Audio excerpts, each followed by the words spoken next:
Hi, I'm Matthew Cantlon. I'm here today to talk about the fractured scaphoid. So the scaphoid is this small little bone, one of 8 small little bones in the wrist that's highlighted here in orange. And you might be saying, how come we're talking about this one tiny little bone in the wrist? Well, it turns out it's a really important bone.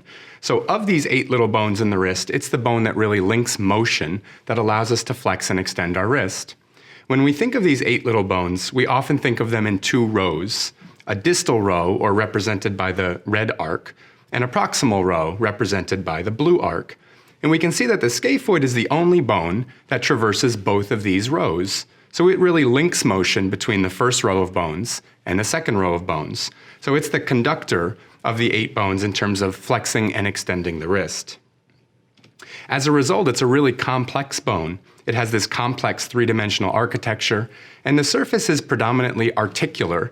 And articular means that it has surface that communicates with another bone. And so it's a nice smooth surface. And it's because it articulates with 5 other bones: the trapezium, the trapezoid, the capitate, the lunate, and the radius.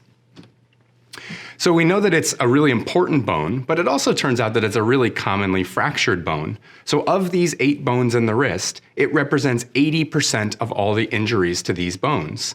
The highest incidence occurs in young men, and nearly 80% of these injuries occur in men between 20 and 30 years old. Almost 80% of these injuries occur from a fall onto an outstretched wrist, but they do occur by other mechanisms like a direct hit or a kickback injury from a drill. So now we know it's an important bone, it's a commonly fractured bone, and unfortunately, it's a bone that also doesn't heal very well. So most things in the body need good blood supply to heal. That's true of the skin, ligaments, muscles, and bones. And most bones get a really robust blood supply. Unfortunately, the scaphoid doesn't get such a robust blood supply. The blood supply of the scaphoid enters through the end of the bone, the distal portion of the bone, and traverses all the way down to the proximal portion of the bone from an intraosseous mechanism. So the vascular anatomy of the scaphoid has been studied extensively, and it enters in from really one end of the bone. So if there's a fracture across the middle of the bone, one whole portion of the bone is sort of devoid of any good blood supply. And as a result, it takes a really long time for this bone to heal. It's also a bone that tends to hide fractures pretty well. So occult scaphoid fractures, or hidden scaphoid fractures with normal x-rays, is a real clinical entity.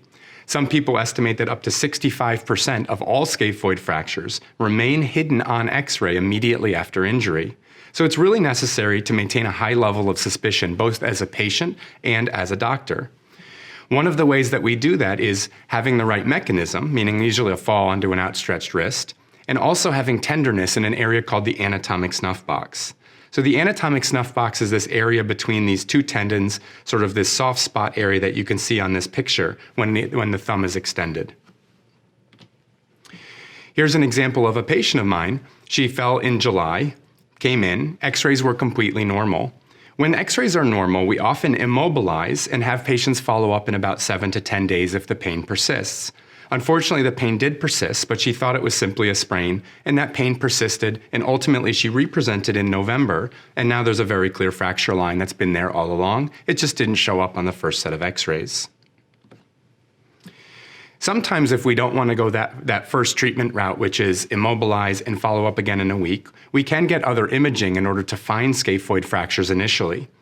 Here's a set of x-rays and MRIs of a patient where the x-ray is completely normal. There's no obvious evidence of a fracture, and an MRI is pretty clear. So if we are looking to get a more timely diagnosis and a more definitive diagnosis, we can obtain an MRI for that more definition. If the bone doesn't heal, it almost always goes on to cause arthritis. That's because we talked about that this is a really important bone, and it links motion between the first row of bones and the second row of bones. And if the scaphoid has a fracture where it doesn't heal, it doesn't properly link the motion of those 2 bones. And as a result, there's abnormal mechanics in the wrist. And the wrist goes on to a very predictable set of arthritic changes. Here's a real-life example of those changes. This is a patient who had a scaphoid fracture that went on to not heal. That's now called a scaphoid non-union. And now we can see arthritic changes at the radioscaphoid joint, and that's evidenced by narrowing of the joint. We can't really see a nice space between the radius and the scaphoid.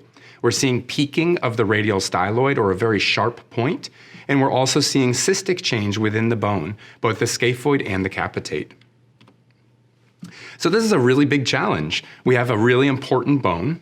We have a bone that's commonly fractured. We have a bone that, if it's fractured, doesn't heal well. And if it's fractured, hides fractures, meaning not show up on X-ray.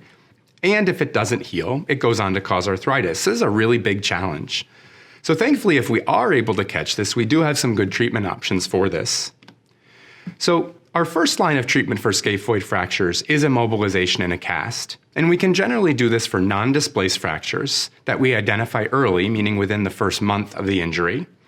Initially, back in the 1970s and 80s, it was thought that we needed a long arm, meaning above the elbow, thumb spica cast, meaning involving the thumb.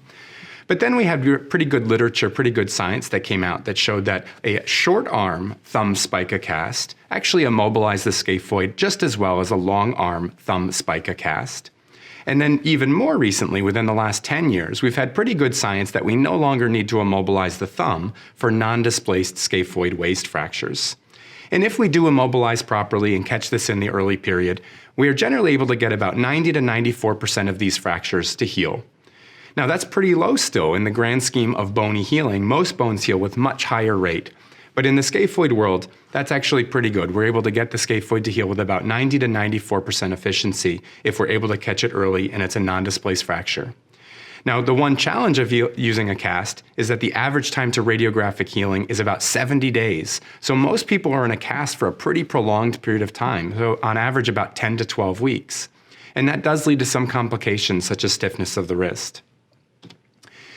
For other options, we do have a small surgical procedure where we can make an incision either on the palm side of the wrist or on the back side of the wrist and insert a headless compression screw. It's a very specific type of screw that allows the fracture pieces to be compressed together and gives the bone a slightly better chance at healing. We generally reserve this for displaced fractures, fractures that we didn't identify in the first month, or fractures at the very proximal portion, much closer to the radius. Occasionally, we'll also do this for high-level athletes or people who can't tolerate being in a cast, because having a screw inside the bone obviates the need for a cast. When we do this, the union rates are much higher. They actually approach 100% for non-displaced waist fractures, which is slightly higher than if we choose the cast method. And we actually can cut the healing time almost in half. So we have average time to radiographic healing of about 40 days inserting a headless compression screw versus about 70 days when we're treating with a cast. So in conclusion, the scaphoid is a really important bone. It's a commonly injured bone. It's a bone that doesn't heal well. And when it's fractured and it's not healing well, it tends to hide those fractures. If it doesn't heal, it goes on to cause arthritis in the wrist. And if it heals, it usually takes longer than most other bones. So it's a really challenging problem and one that has been a challenge for a long period of time. Thanks for your attention.